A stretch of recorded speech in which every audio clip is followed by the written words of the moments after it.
Trojan family, Trojan gang. Fight on Forever's in the building. And today, we finna talk about a little Miller Moss, what PFF had to say about Miller Moss. We gonna talk a little bit about Jerome Myles, that wide receiver that just be cooking out there. I mean, they just beat IMG Academy, right? We also finna talk about your boy Lincoln Riley and what he had to say about the NIL situation again, right? And then we finna talk a little Xavier Griffin. You know, this some USC news talk with my fam, you feel me? Carter Sports family in this building, right? The season coming up, you know what I'm saying? I might do another 3 a day today. I mean, the season almost here is turned up. I'm ready to turn it up. I've been waiting for this season. We about to go hard here at Carter Sports in the paint, bringing y'all this USC content every day and sometimes all day, right? So let me get on what PFF said about your boy Miller Moss, right? Now PFF said he doesn't have Caleb Williams' physical tools. Duh. Okay, we know that, right? He ain't got the athleticism that Caleb Williams has. Right? More of a pocket quarterback. But Miller Moss can run. Straight line speed. Miller Moss can run. He may not got that wiggle, but he got some straight line speed. And he's not a statue in the pocket, though. Miller Moss is not a statue in the pocket, though. And but he has a clear process in the pocket and a good sense of timing. And that he do. He's gonna go through his progressions.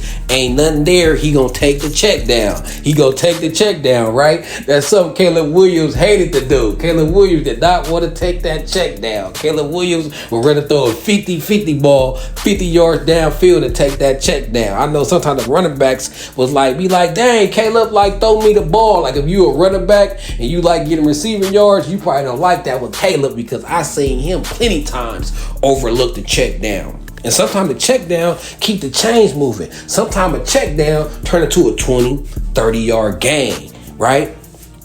So it's pros and cons to the way Caleb played and the way Miller Moss played. Miller Moss is more cerebral with his game. He's going to play. Miller Moss remind me of like a Steve Young or one of them Bill Walsh type quarterbacks. He'll fit perfect in the old West Coast system, right? A timing offense that focus on short passes and intermediate passes to bring you in, to lure you in. Then they will hit you over the top with the Jerry Rices and Terrell Owens and of that nature, right? So Miller Moss is the conventional throwback quarterback. Bill Walsh probably would have loved Miller Moss, how he get the ball off quick, no hesitation, go through his reads. This is cerebral game for Miller Moss. From what I seen in the Louisville game and even in high school, is excellent. It's excellent. His mind mentally is excellent for the quarterback position. If you a coach, you probably coach your quarterback to play like this unless he got ungodly talent like Caleb Williams. Like Caleb Williams ain't gonna take the check down and take the easy play. He gonna try to make big play after big play. Now, it's pros and cons to that. It was plenty of times where I'm like, Caleb, check the ball down. And he wouldn't. But half the time, he'll make a play, so I'll just be quiet, right? Miller Moss ain't that. If it ain't there, he going to throw the ball away, check it down, and do what he got to do to fight on the next play, right? Miller Moss going to fight on to the next play, right? He also says that Moss is capable of having a big statistical season. And that's very true. I mean, look, he threw 6 TDs against Louisville, and that looked at effortless, right? But I don't like how he said a big statistical season, right? Because that's to me, that's like low-key shade, even though he might not. But if you reading too deep, that's some low-key shade. Like, no, he can have a big season, period. Saying a big statistical season is like saying, oh, you a product of the system, right? I don't want Miller Moss to be looked at as a system quarterback. Oh, he's only throwing that pill around and dropping them dimes because of he and Lincoln Riley offense. No, this kid could ball. Remember, Miller Moss was a 4-star coming out of high school. He was a top 100 player in the country. I think he was top 75 or like top 80. Like Miller Moss was projected to maybe even go to the NFL one day. So don't try to knock my boy down to a Colt Brennan status where it's like, oh, you a product of the offense, you playing in the offense that's so quarterback friendly. Then we got to say that about all Lincoln Riley quarterbacks then, right? So don't try to limit my boy Miller Moss because he got arm talent. It ain't like he's noodle arm. It ain't like he just a statue in a quarterback. It ain't like he don't have NFL level tools to play in the NFL because he does. So change that big statistical season to a big season, period, right? If he have a big statistical season, USC gonna be winning, and that means he's balling, so he just gonna have a big season. Get it right. But I appreciate the love and somebody noticing that, hey, don't sleep on Miller Moss. Don't be surprised if this kid throwing a pill around for 3 or 4 touchdowns in a game regularly, right? But give him that credit. Don't just try to give it all to Lincoln Riley, right? Don't do that. Miller Moss is the dude. He's not a 2-3 star talent. He's a dude, right? Another thing I want to talk about. Now let's get to Lincoln Riley, right? Now this is very interesting. And it had me just thinking, right? It had me thinking again. Every time they say something about NIL, I just be thinking, right? It sends my mind to Jupiter, right? So this is what Ryan Young posted that he said Lincoln Riley had said, right? He said Lincoln Riley on USC being more aggressive NIL-wise for high school recruits. Lincoln Riley said, you don't want to go into a gunfight with a knife. At the beginning, we was going in with a toy sword. As long as our NIL continue to climb, we'll continue to be aggressive as we need to be. Right? Now, that may not shock anybody or raise no eyebrows, right? But that had me thinking, if we was able to pull in a solid 23 class and a solid 24 class, when we ain't even got a knife at a gunfight, we was bringing a toy sword. For us to be able to recruit the 2 classes that we recruited these last 2 years is a miracle. It's a miracle when you got these universities out here with AK-47, they bringing bazookas to the gunfight, right? And we got a toy sword, and we still was able to get our share. We still was able to get enough to fill a talented roster. I like the 23 class. I like the 24 class. I think we got some ballers in both them classes, right?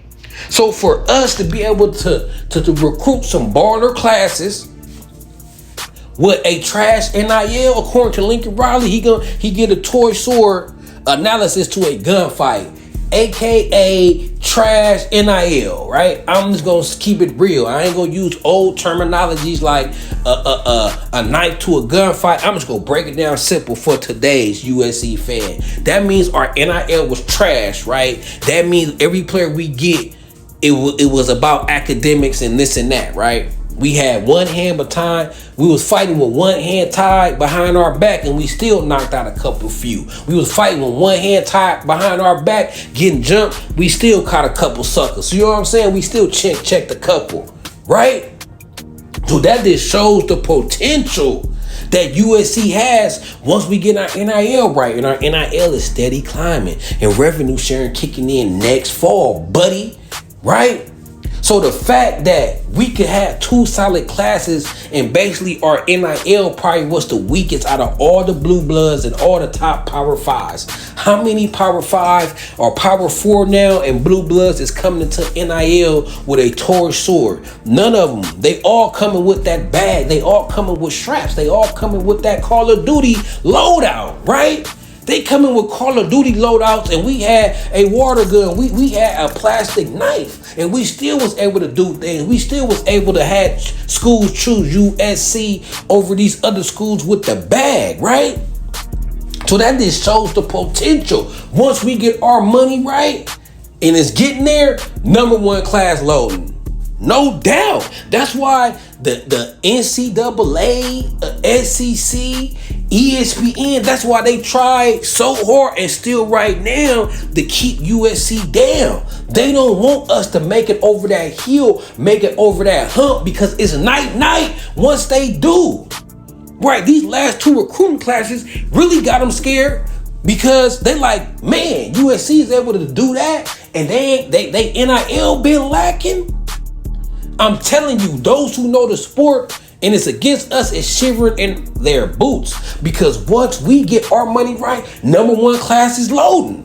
And these previous classes is proof of that. The fact that we able to get this amount of talented kids and we didn't even have no money. We couldn't out-offer nobody. We couldn't out-offer nobody. So they know the giant we is once we get our money right, like I said. So support these kids because these kids passed on bigger bags to come to SC. All of these kids could have went somewhere else, right? Zachariah could have went to Ohio State and got a bigger bag. Braylon Shelby could have went to Texas and got a bigger bag, right? These kids could have got bigger bag elsewhere, but they chose SC over the more money.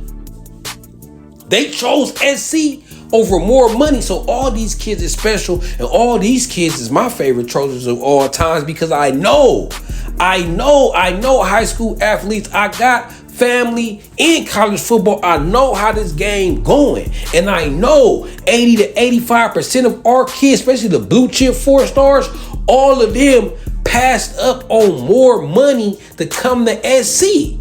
All of them, right? So I love these kids, and y'all get out there and support. Y'all better be out there on the college, the beaches, the clubs. That ain't going nowhere. All the amenities in LA ain't going nowhere. Y'all get out to that Coliseum on Saturday because it's some special kids on that team that got high quality of character and playing ball at USC for the love of USC, just like us. They see the vision and the potential just like us. Deuce Robinson could have went anywhere and got a bigger bag. Boy, stop playing with these USC Trojans. These kids is special. These kids is special. And the USC recruiting potential is special. That's why the NCAA and the SEC has spent so much money to try to keep SC down, because if SC get back to the top of that hill and roll it, number one class loading, period. Ain't nobody gonna be able to out-recruit us, especially with Ince and Henny. Number one class loading. So right now, I know they having meetings. Right now, I know they trying to find a way to tear it down because they see it coming. There's no way, and we had a toy sword that we should have got this talent we got in the last 2 years. So just imagine when our money get all the way right. And it's coming soon, and it's climbing now. Number one class loading regularly. They gonna hate it. And speaking of number one class loading, let's talk about Xavier Griffin. Man, this kid is a highlight machine. He like Lawrence Taylor. When it comes to the highlights, I mean, his first game of the season, he had enough highlights for a whole huddle package. That's it. One game. Check this kid out, man.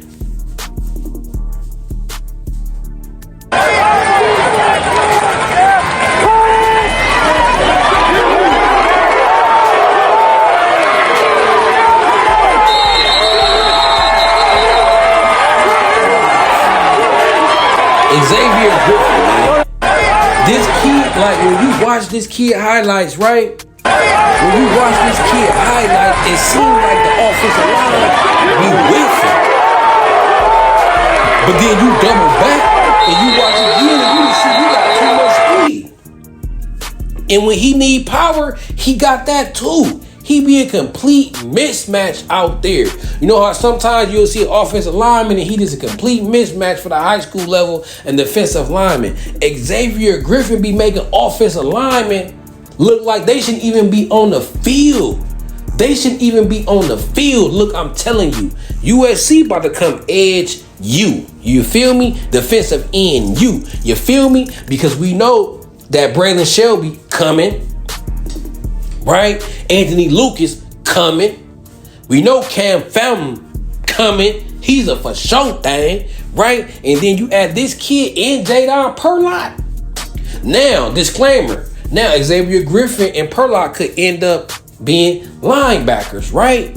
But I think Xavier Griffin, he gonna be an edge. Jalen Perlott, I feel like it's probably 50-50, but they both heat-seeking missiles. They both don't think out there, and they both just go get it. And yeah, I believe that Xavier Griffin commit gon' stick after listening to his uncle talking them talk, because they choosing USC for the right reasons. They choosing USC for reasons that ain't gonna change. And that other thing that could lead them away from USC, that money, USC is growing in on that. And I believe this kid is the 2026 class. So by the time he come, revenue sharing kicked in, and our NIL is gonna be at another level. So yes, I feel like Xavier Griffin gonna stick. So I'm excited about this kid. He calls rec. He like Lawrence Taylor out there. Highlight field, edge rusher, a linebacker should not have this many highlights. He shouldn't be a highlight machine playing defense like that per game. It's sickening. This kid is the real deal. Like, that kid is the real deal, for real, right? And another guy that's the real deal.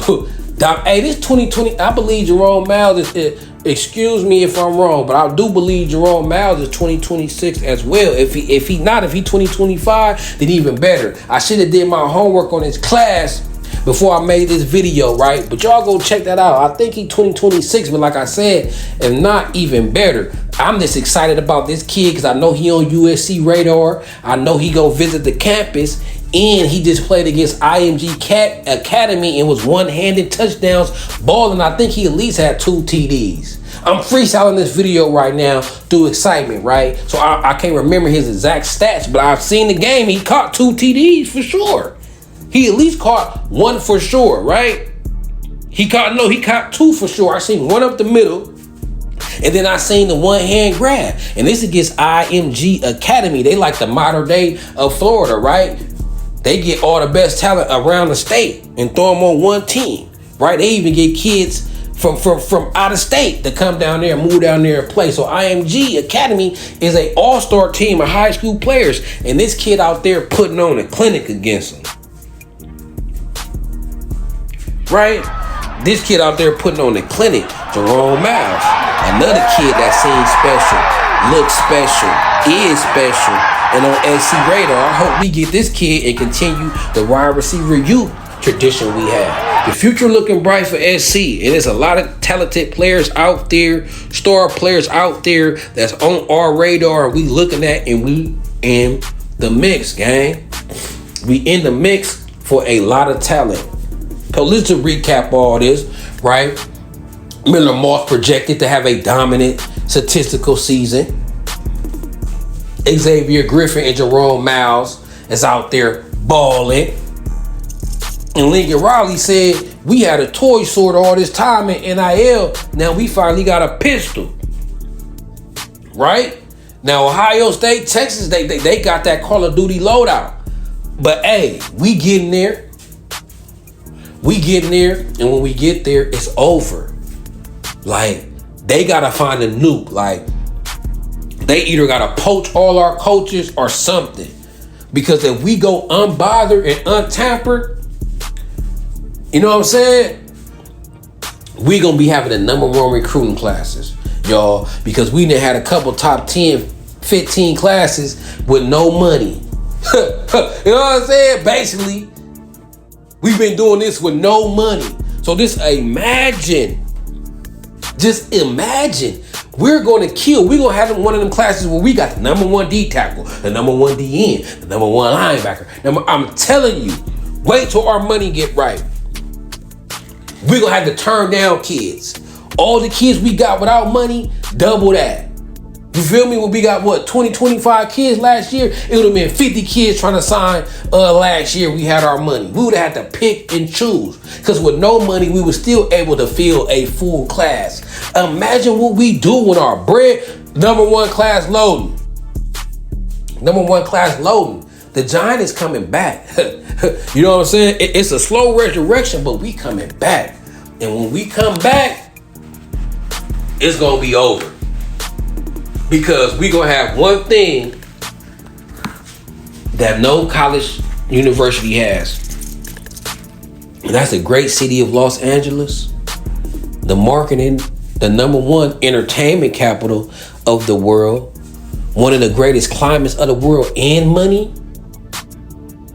A bag in LA and you an entertainer, ain't no better. It's a reason it's Hollywood, and it's a reason all the stars live out here. Because it's very beneficiary for you, right? So ain't none of these schools, Ohio State, ain't none of these top programs could offer Los Angeles in the #1 media capital of the world, right? Everywhere, any other school, you're gonna have to live in the middle of nowhere. And it's not made for stars. USC is the only university that has a combination of great location and tradition and great education. Miami got great location, but they ain't got the tradition or the education that SC got. Right? And Miami ain't the media capital of the world. So SC got things only SC could offer. Right? The only thing been holding us back is the money. Once we check that box, it is OVER, over for the rest. After that, all we gotta do is make sure we keep our coaches. Like I was saying to a friend, we might have to pay Coach Henny and Matt Entz and DeAnton Land head coach type money. At least because we at least got to keep them here 4-5 years to build this university, right? Build back up our current reputation, right? Let some kids grow up in the era of the DeAnton Land and Eric Henderson, because if they stay here 4 or 5 years, that would be a whole era. That would be somebody's whole high school career, right? And they'll become fans, right? So we at least got to keep them for like 4 years. And I ain't even counting this season. So a total of like 5 years. We got to do whatever we can to keep them, because we're going to stack up so much talent and win so many games and be so dominant. Even when they leave, our reputation is completely changed. And we that SC of the Pete Carroll era. And everybody going to want to come. I'm telling you, everybody going to want to come. They better drop a nuke on USC right now, or we taking back. We finna beat King of the Hill again. Only thing can stop us if they just poach our coaches. So I know if we have a successful season this year, it's gonna be collusion. Teams is gonna come together and be like, hey, we all finna try to poach these USC coaches, because that's one nightmare. If USC get rolling, ain't nobody winning no more. It ain't gonna be no more SEC dominance. Ain't nobody, it's SC and the rest. I'm telling you. And I'm not just saying this as a fan. It's the reason the NCAA did what they did to USC for the SEC. It's the reason. They know ain't no school got this potential. USC got the potential to win 7 or 8 championships in an 11, 12 year span. I'm talking about complete dominance. I'm talking about dominance so strong that you can't hype up that SEC like that no more. And they willing to die to keep that SEC hype. So let's be on the lookout. If we have a good season, I'm telling y'all, we need to already start campaigning right now to let the USC alumni know and the administration know. Like, look, the coaches we got is very, very special. And the coaches we got is going to put us at an elite status. And it's going to bring us so much money, so much success, that we have to do anything we can to keep these dudes, and know that people are going to try to poach these dudes and poach what we got going, because we got potential to be totally dominant and change the whole narrative that people that spend billions to change.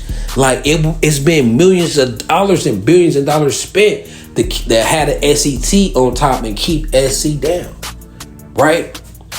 But I ain't gonna go on too long ranting. That's a whole nother topic, right? But until then, man, it's Carter Sports, it's Trojan City, it's SC.